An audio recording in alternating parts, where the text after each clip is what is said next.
Good evening, all of you. Once again, your host Ashish Tripathi in front of you. You must have enjoyed my previous video on the imperative sentences. You must have realized that imperative sentences are very easy and very useful. imperative sentence का video आपने देखा होगा, आपको अच्छा लगा होगा क्योंकि ये बहुत इम्पॉर्टेंट भी है स्पीकिंग में और बहुत इजी भी है। और आप लोगों का प्यार मेरे चैनल को मिल रहा है, इसके लिए मैं आप लोगों को एक बार फिर से धन्यवाद देना चाहूँगा। हमारे वीडियोस को आप देखते रहें, आपको अंग्रेजी बोलना सिखाने की हमारी गारंटी है।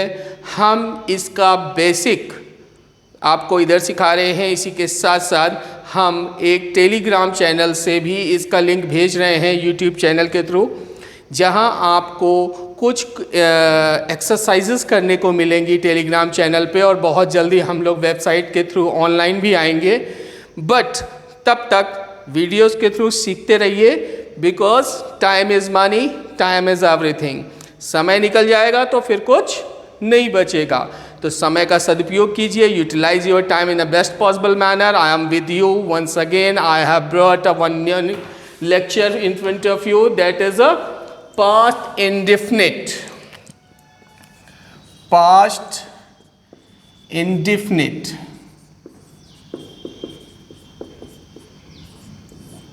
Past indefinite means box number 2 के पॉजिटिव सेंटेंस का लेक्चर लेकर हम आपके सामने हैं।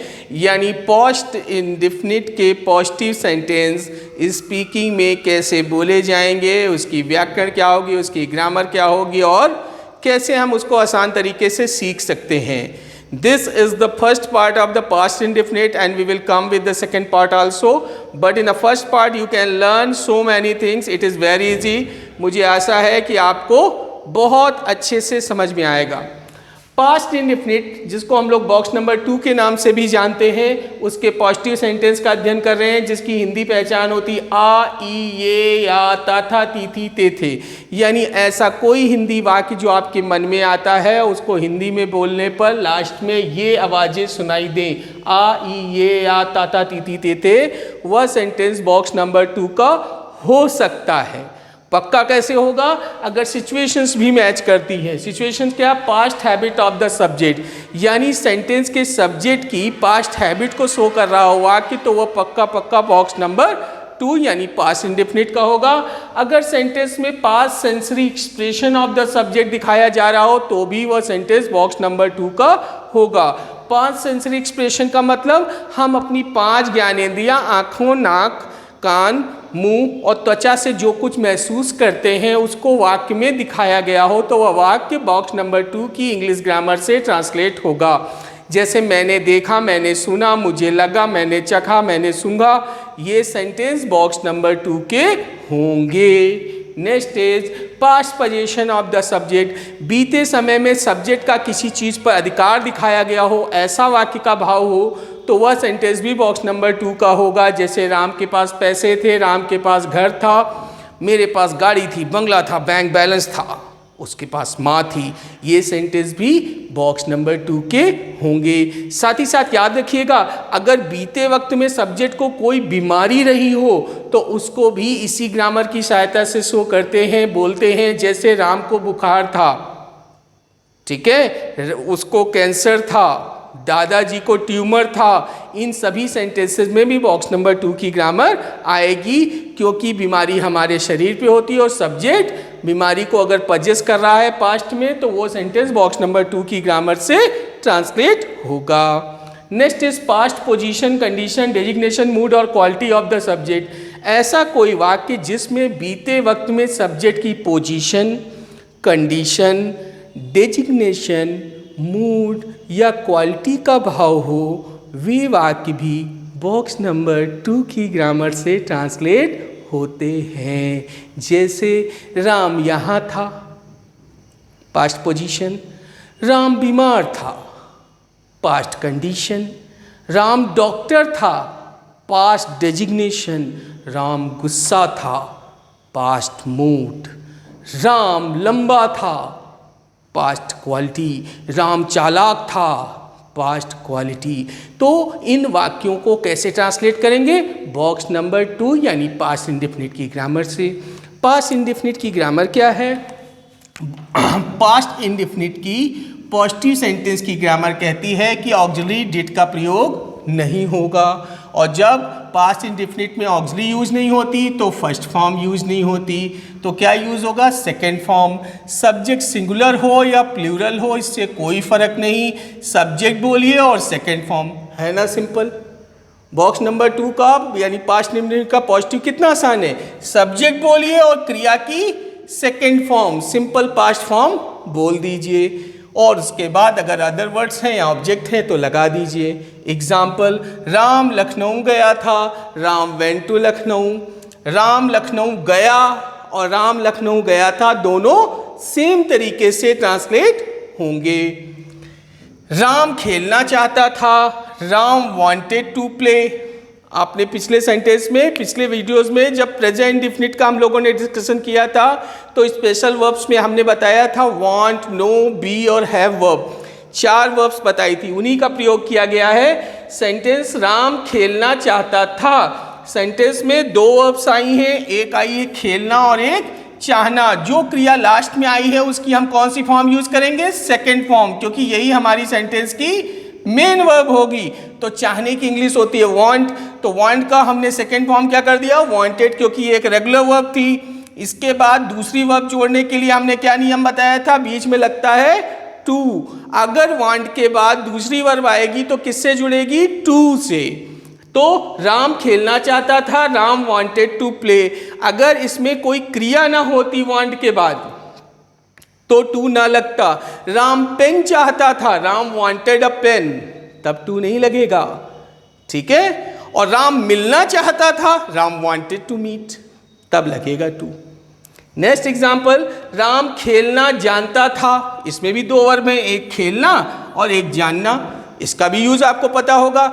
जानने की इंग्लिश क्या होती है? Know, second form knew, third form known, ठीक है। अब इस सेंटेंस की मेन वर्ब क्या होगी बताइए? जो हिंदी में लास्ट में आई है, जानना, तो हमें इसकी सेकेंड फॉर्म लगानी होगी। राम खेलना जानता था, राम न्यू हाउ टू, और उसके बाद दूसरी वर्ब की फर्स्ट फॉर्म, क्योंकि टू के बाद तो हमेशा वर्ब की फर्स्ट फॉर्म ही आती है। तो राम खेलना जानता था, Ram knew how to play. अगर न्यू के बाद खेलना काम ना आता, कोई व्यक्ति का नाम आ जाता तो हाउ टू ना लगता। हाउ टू क्यों लगता है? क्योंकि दूसरी क्रिया आएगी।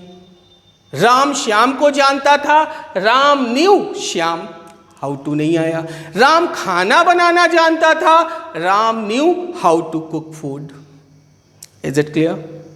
नेक्स्ट एग्जाम्पल, राम के पास पेन था, पास्ट पोजीशन का एग्जाम्पल। बीते वक्त में सब्जेक्ट का किसी चीज़ पर अधिकार शो करने वाले वाक्य बॉक्स नंबर 2 से ट्रांसलेट होते हैं। पोजीशन की वर्ब होती है हैव, जिसकी सेकंड फॉर्म होती है हैड।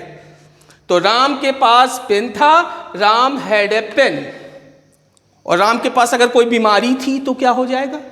तो भी हैड लगेगा, क्योंकि पोजीशन की वर्ब है हैव की सेकंड फॉर्म थर्ड। जैसे राम को कैंसर था, राम हैड कैंसर। राम के पास गाड़ी थी, राम हैड कार। राम के पास बंगला था, Ram had Bangalore. Is it clear? In the last but not least, Ram लेखक था, राम वॉज अ राइटर। इस सेंटेंस में क्या बताया गया है? राम सब्जेक्ट है और राम का डेजिग्नेशन बताया गया है, उसकी पहचान बताई गई है। तो हमने कौन सी वर्ब यूज की?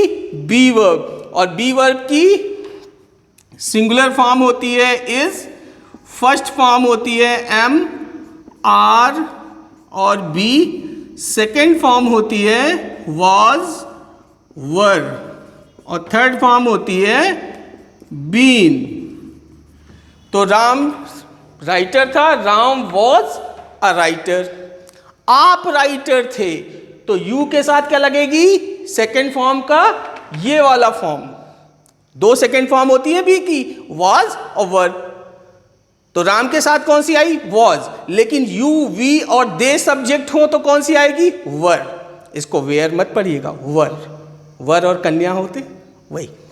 तो राम यहां था, Ram was here, past position, आप यहाँ थे, यू वर हियर। राम बीमार था, राम वॉज सिक, आप बीमार थे, you were sick. Ram doctor था, राम वॉज डॉक्टर, आप डॉक्टर थे, you were doctor. Way doctor थे, दे वर डॉक्टर, हम डॉक्टर थे, वी वर डॉक्टर। ठीक। मूड, राम खुश था, राम वॉज हैप्पी, मैं खुश था, आई वॉज हैप्पी, आप खुश थे, यू वर हैप्पी, वे खुश थे, दे वर हैप्पी। क्वालिटी, राम अमीर था, राम वॉज रिच, मैं अमीर था, आई वॉज रिच, वह चालाक था, ही वॉज क्लेवर, आप चालाक थे, यू वर क्लेवर, वे चालाक थे, दे वर क्लेवर। Is it clear?